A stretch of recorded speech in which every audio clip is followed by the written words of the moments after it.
Hey, it is your buddy, Peace and Harmony with you here today. We're going to zoom in and focus in on a very common question that I receive in here at the channel, and that is, what are some red flags of a malignant narcissist, an emotional manipulator, a sociopath, or a psychopath?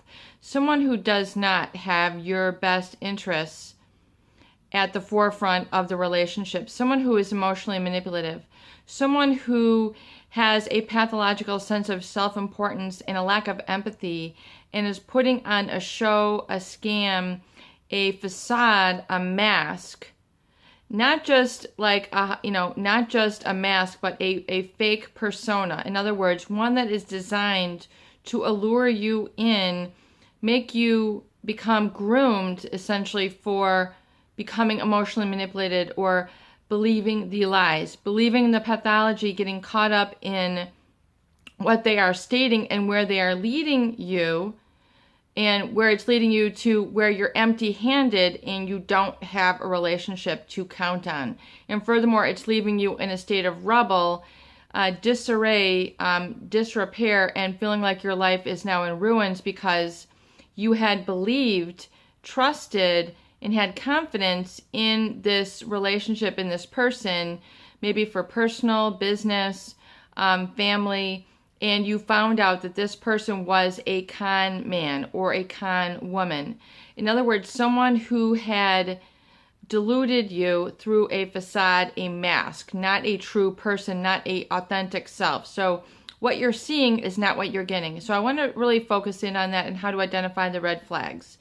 And before we get started, I want to give a huge shout out to those of you who have recently donated to the channel, particularly a lovely viewer who just recently made a donation. I want to thank you so much. I appreciate your viewership and love you. Thank you so much. It's an honor and privilege to be able to serve you and provide discussions, tools, resources, and support for some oftentimes very confusing and bewildering relationships.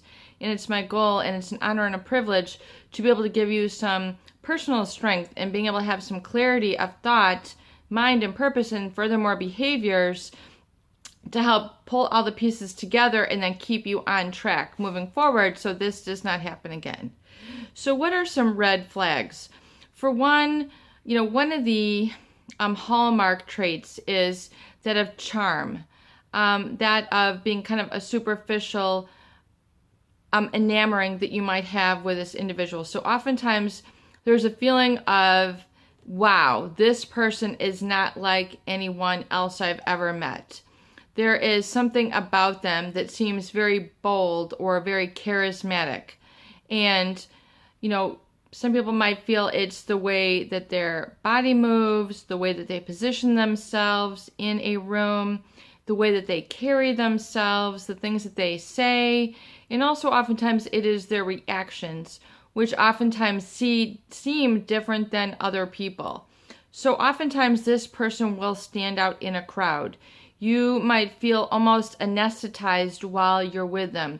Anesthetized meaning, you are utterly and completely, inextricably attracted to them. So you might feel, like you can't keep your eyes off of them. You can't keep your hands off of them.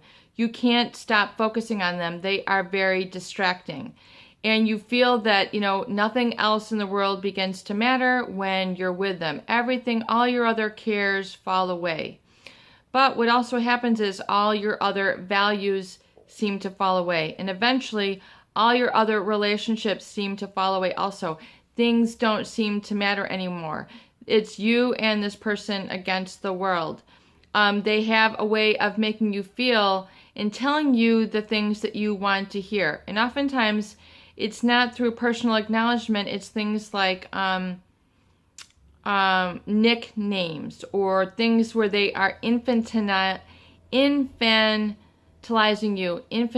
you. In other words, a childlike innocence where everything all of a sudden seems to be like, baby talk, or, a lot of people are in a very regressed state. And regressed meaning not responsible or not mature and not making realistic steps towards the future. There's a feeling of being able to let everything go. And this might be where they really break you down. So also, there's a state where basically they're violating your boundaries. They're violating kind of what works best for you. You might like to work out, or you might like to have quiet time, or you might need to sleep, or you might need to work.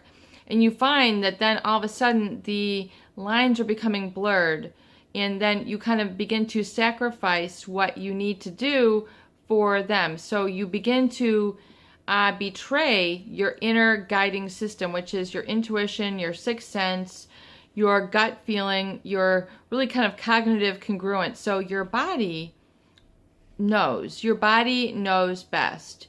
And just like your body needs to, knows when you should go to sleep, and if you've been, in attention to it and, realizing and recognizing what is healthy for you, a healthy relationship, healthy food, healthy work, things of that nature, there is a betraying of that boundary. There's a betraying of that standard. And that's really how they break you down, especially the psychopath, who is very adept at breaking people down. And they will know that there's something uncharacteristic about themselves as it relates to the mass of the population. In other words, they will realize that they don't have a sense of fear. They don't have a sense of trepidation when they break the law. They don't have a sense of holding themselves back. In other words, they get the thrill then out of plotting and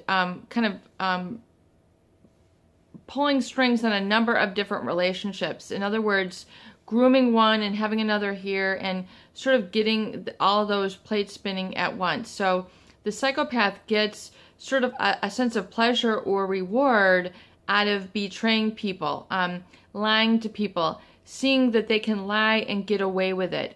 They get a sort of satisfaction from this. And they see that, people then begin to enter into a state of paranoia or suspicion when they begin to get that first inkling that something is not right. They notice that this person's car is keyed up. They notice that this person might have several phones. They might notice that this person, has different plantings around their house where, they might have clothing from another person or items from another person and then make excuses. They might move pictures around, where they might say, this is a picture of me and you, and then they'll replace it with a picture of them and another person when this person comes over. So, or they might make it appear as if they slept in the bed when they did not sleep in the bed. So they tend to kind of move, sort of really engage in very profound gaslighting. Show you texts where they texted you, begin to create a sense of paranoia and suspicion, and you feel that there is something awry, that this person might not be loyal to you. They might not be a loyal business partner. They might not be a loyal spouse. They might not be a loyal partner or date or lover. They might not be a loyal friend. They might not be, a roommate or whatever relationship that you're in.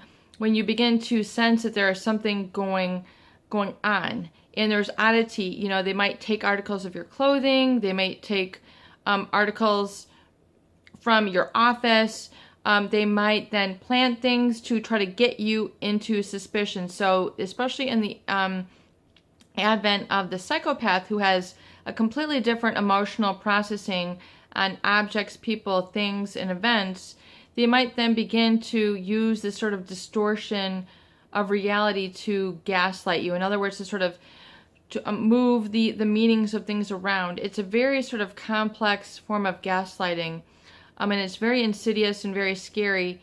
Basically, they begin to twist and contort the meanings of things. And those of you who have been under this sort of experience with an individual know how scary it can be, where things no longer seem to have or hold the same meaning or context, or you don't have the same order of thinking that you usually do to navigate your environment. You don't pay attention to the same things.